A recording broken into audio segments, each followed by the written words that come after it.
दोस्तों एक नई डेवलपमेंट हुई है और वो बड़ी अहम है। नवाज शरीफ ने शहबाज शरीफ को 18 अगस्त तक असम्बलियाँ तहलील करने का हुक्म दे दिया है और कहा है कि असम्बलियाँ तहलील करें और मुझे रिपोर्ट दें, और साथ ही वो इलेक्शन में जाएंगे। और साथ ही इन्होंने कहा है कि जो कमिटमेंट लेकर मेरे साथ बात की थी, जिनके साथ मामला तय करके हुकूमत ली थी, अब इनके साथ लेवल प्ले ग्राउंड के लिए खुली जगह छोड़ें और मेरे केस ख़त्म करवाएं और मुझे इलेक्शन कैंपेन की इजाज़त लेकर दो। वो 18 अगस्त तक असम्बलियाँ हर सूरत तहलील होनी चाहिए और इसके बाद जनरल इलेक्शन में ख़ुद कैंपेन करूँगा और मेरा बयानिया जो भी होगा वो आपको तस्लीम करना होगा। यानी आप वो एंटी इस्टेब्लिशमेंट बयानिया जारी करने वाले हैं, लिहाजा अब वो फिर से वोट को इज्जत दो की पॉलिसी पर अमल पैरा होने वाले हैं। लेकिन आप सोचेंगे 18 अगस्त क्यों है, ये तारीख़ ही क्यों देगी। देखें 17 अगस्त 1988 इस दिन जनरल ज़ियाउल हक का तैयारा क्रैश हुआ था और ये वो तारीख़ है। यानी इनके मुताबिक इनके जहन में देखें क्या, यानी कि एक फ़ौजी का जो इस वक्त हुकूमत में था, वो कहते हैं जहाँ पर ओहदा ख़त्म हुआ था उससे अगले दिन अब ये असम्बलियाँ तहलील होती हैं। उस दिन पैगाम दूंगा कि शहबाज शरीफ को लाने वाले का अंजाम उसी दिन हुआ है। और इंटरेस्टिंग बात है कि 18 अगस्त को एक और आर्मी चीफ ने इस्तीफ़ा दिया था। मुशर्रफ 2018 में इस्तीफ़ा दिया था। वो चाहते हैं कि इस हुकूमत को लाने वालों का खात्मा इसी तारीख को होगा। अब दो चीज़ें देखें, इस वक्त फॉरेन फंडिंग केस का फैसला सुनाने के लिए कोशिशें हो रही हैं, ये बिल्कुल होने वाला है। और सबसे बढ़कर आरिफ नकवी हैं, इनको नहीं छोड़ना। दूसरी बात, नवाज शरीफ का ये मानना है कि ये जो फॉरेन फंडिंग का केस है इसमें इमरान खान का रगड़ा लगता है तो कल को ये हमारे ऊपर भी आएगा और हमारी भी पार्टी भी जाएगी। इसी तरह नून लीग और पीपल्स पार्टी भी जाएगी। इस सूरत के अंदर अगर इमरान खान जाते हैं तो वो मज़ीद सड़कों पर आ जाएंगे और अब हमें इसी गलती नहीं करनी चाहिए। और हो सकता है कि नवाज शरीफ फॉरेन फंडिंग के हवाले से एक आधा बयान भी दे दें, लेकिन वो जानते हैं कि अगर ये फायर बैक कर गया जिस तरह पहले कर गया था और अगर इस बार फायर बैक किया तो इमरान खान 100% फ़ायदा लेगा। यानी फॉरेन फंडिंग में इमरान खान को और इसको पार्टी को डिसमिस करने वाले हैं और इसके बाद सुप्रीम कोर्ट में केस चलेगा। बेज़ाब्तगी के बाद कुछ भी होना, यह रजीम चेंज का पार्ट 2 स्टार्ट होने वाला है। अब नवाज शरीफ चाहते हैं कि गंद हो तो जाए मगर हमारे मत्थे ना पड़े। अगर इमरान खान ने नाअहल होना है तो शहबाज शरीफ इसी के बाद हम असम्बलियाँ तहलील करें और इसके बाद यही बयानियाँ लेकर अवाम में जाएंगे और इसके लिए मेरा पाकिस्तान में होना ज़रूरी है। अब दूसरी जानब शहबाज शरीफ क्या कर रहे हैं, शहबाज शरीफ अपना NRO देख रहे हैं। इनको मालूम है कि अगर मैं असम्बलियाँ तहलील करता हूँ तो माई बाप नाराज़ हो जाएंगे। यानी अब वो अपने हालात ठीक करने के पीछे हैं। यानी अब वो नवाज शरीफ की तरह NRO लेना चाहते हैं। ये सारे NRO 3 की तलाश में हैं और इसीलिए नवाज शरीफ कह रहे हैं कि Imran Khan day by day popular हो रहा है। यानी आप महंगाई करते जा रहे हैं। इन्होंने मिफ्ता इस्माइल के बारे में कहा था कि इस बंदे को मेरे साथ गलत बयानी की है। इस बंदे ने कहा था कि 20 से 25 रुपये डॉलर बढ़ेगा। आप जानते हैं इस बार बिजली के बिल आए हैं, वो पाकिस्तान की तारीख में कभी इतने ज़्यादा नहीं आए। आप जानते हैं कि लोग बिजली के बिल की किस्तें करवा रहे हैं और वापडा वाले कह रहे हैं कि हम इस वक्त किस्तें कर नहीं सकते। आप इमेजिन कर लें कि मुल्क की सूरत-ए-हाल क्या चल रही है। यानी ये पाकिस्तान की तारीख में कभी ऐसा नहीं हुआ। लोगों ने इस बार जो यूनिट कम इस्तेमाल किए हैं मगर बिल तौबा तौबा करने वाले आए हैं।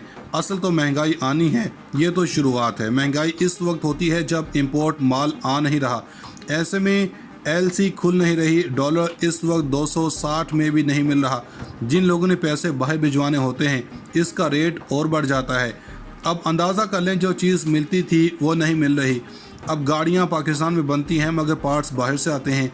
जो चीज़ 100 रुपये की थी अब वो 300 रुपये की मिल रही है। कारें 20-25 लाख रुपए महंगा कर दी गई हैं। लेकिन अब इन अवाम ने महंगाई देखनी है।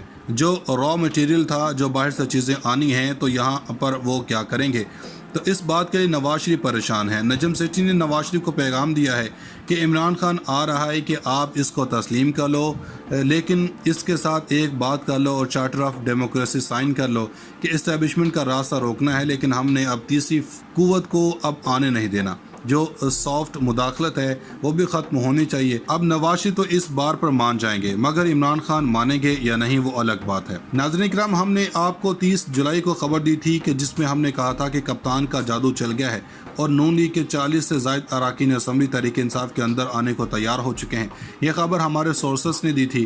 مختلف لوگ پاکستان تحریک انصاف کے اندر شامل ہونے کے لیے ترلے منتیں کر رہے ہیں۔ دوسری جانب نجم سیٹھی، طلعت حسین جیسے لوگ کہہ رہے ہیں کہ یہ حال ہے کہ نون لیگ کا ٹکٹ لینے کے لیے آئندہ الیکشن میں کوئی نظر نہیں آئے گا۔ یہی وہ بات ہے جو مریم نواز کہتی تھی کہ ہمارا ٹکٹ لینے کی پی ٹی آئی کے لوگ تیار ہیں، مگر ٹیبل اچانک ٹرن ہو چکی ہے، جیسے کرنی ویسے بھرنی ہو چکی ہے۔ اب پرویز خٹک نے کہا کہ اگر عمران خان اشارہ کریں تو وہ 15 منٹ میں شہباز شریف کی حکومت گرا دیں گے۔ ہم یہ بتا رہے ہیں کہ پلان مکمل ہو چکا اور شہباز شریف کی حکومت ایک پل میں گرانے کی تیاری ہو چکی ہے۔ ہم اس سے پہلے بھی کہہ چکے ہیں الیکشن کا فیصلہ اب تحریک انصاف نے کرنا ہے۔ عمران خان نے اراکین اسمبلی کو کہہ دیا ہے کہ آپ الیکشن کی تیاری کریں، اگلے 4 سے 6 ہفتوں کے دوران الیکشن اناؤنس ہونے والا ہے۔ اب ہم بتاتے ہیں کہ وہ 40 اراکین ہیں، ان میں ایم پیز اور ایم این ایز کا نمبر ہے، سارے ایم این ایز نہیں ہیں۔ ان کا صرف ایک مطالبہ ہے کہ آپ ہمیں کپتان سے یہ گارنٹی لے دیں کہ آئندہ الیکشن جو بھی ہو، جب بھی ہو، پاکستان تحریک انصاف کا ٹکٹ انہیں دیا جائے گا اور ہم پاکستان تحریک انصاف میں شامل ہونے کے لیے تیار ہیں۔ آپ جانتے ہیں کہ ان کی حکومت اس وقت بنیادی طور پر 1-2 ووٹوں پر کھڑی ہے، اور ان لوگوں نے تحریک انصاف کے جو 11 استعفے منظور کیے تھے وہ بھی اسی لیے کیے تھے کہ تحریک انصاف واپس نہ آ سکے، کیونکہ ان کو بھی اندازہ ہے کہ اب ہم بتا دیتے ہیں کہ 28 ایم پیز ہیں، 12 ایم این ایز ہیں، وہ لوگ جو ان کے بہت قریب ہیں، یہ خبر انہوں نے دی ہے، یعنی یہ نون لیگ کے بہت قریب ہیں۔ عمران خان کے مخالف نصرت جاوید نے دعویٰ کیا ہے کہ جو انہوں نے کہا ہے کہ وہ آپ کو بتا دیتے ہیں۔ نصرت جاوید نے کی زبانی سب نے سنا ہے کہ گیم کیا چل رہی ہے، اگر ہمارے پاس 30 جولائی کو خبر تھی، اس کا مطلب یہ ہے کہ خبریں باہر آ چکی ہیں اور لوگوں کو پتہ ہے، نام بھی پتہ ہے، ہم آپ کو بھی بتا سکتے ہیں، لیکن نام سب کے سامنے لائے جا رہے ہیں۔ لیکن اس خبر میں 100% حقیقت ہے، لیکن اب یہ معاملہ ابھی تک لٹک کیوں رہا ہے؟ اصل میں عمران خان چاہتے ہیں کہ یہ لوگ کچھ روز حکومت میں رہیں، ایک تو آئی ایم ایف والا معاملہ حل ہو جائے، یہ مزید گندے ہوں، اور پھر ان کو لانے والوں کی بھی تسلی ہو جائے، پھر اس کے بعد عمران خان اپنے کارڈز کھیلے گا۔ عمران خان الیکشن اب اپنی مرضی کے وقت پر چاہتے ہیں، اس لیے وہ نگران سیٹ اپ کا معاملہ نہیں اٹھا رہے۔ اس سے پہلے وہ الیکشن کمیشن کا معاملہ اٹھا رہے ہیں۔ پنجاب اسمبلی نے الیکشن کمیشن کے خلاف طریقہ عدم اعتماد شروع کر دی ہے۔ پنجاب حکومت کی جنم سے عمل کے بعد الیکشن کمیشن سے بیان آیا کہ ہم نے کسی کے الیکشن میں دخل نہیں دیا، یعنی یہ واضح کرنا چاہ رہے ہیں کہ وہ ایسا نہیں کر رہے ہیں۔ عمران خان کے مخالف نصرت جاوید نے دعویٰ کیا ہے کہ جو انہوں نے کہا ہے کہ وہ آپ کو بتا دیتے ہیں۔ نصرت جاوید نے کی زبانی سب نے سنا ہے کہ گیم کیا چل رہی ہے، اگر ہمارے پاس 30 جولائی کو خبر تھی، اس کا مطلب یہ ہے کہ خبریں باہر آ چکی ہیں اور لوگوں کو پتہ ہے، نام بھی پتہ ہے، ہم آپ کو بھی بتا سکتے ہیں، لیکن نام سب کے سامنے لائے جا رہے ہیں۔ لیکن اس خبر میں 100% حقیقت ہے، لیکن اب یہ معاملہ ابھی تک لٹک کیوں رہا ہے؟ اصل میں عمران خان چاہتے ہیں کہ یہ لوگ کچھ روز حکومت میں رہیں، ایک تو آئی ایم ایف والا معاملہ حل ہو جائے، یہ مزید گندے ہوں، اور پھر ان کو لانے والوں کی بھی تسلی ہو جائے، پھر اس کے بعد عمران خان اپنے کارڈز کھیلے گا۔ عمران خان الیکشن اب اپنی مرضی کے وقت پر چاہتے ہیں، اس لیے وہ نگران سیٹ اپ کا معاملہ نہیں اٹھا رہے۔ اس سے پہلے وہ الیکشن کمیشن کا معاملہ اٹھا رہے ہیں۔ پنجاب اسمبلی نے الیکشن کمیشن کے خلاف طریقہ عدم اعتماد شروع کر دی ہے۔ پنجاب حکومت کی جنم سے عمل کے بعد الیکشن کمیشن سے بیان آیا کہ ہم نے کسی کے الیکشن میں دخل نہیں دیا، یعنی یہ واضح کرنا چاہ رہے ہیں کہ وہ ایسا نہیں کر رہے ہیں۔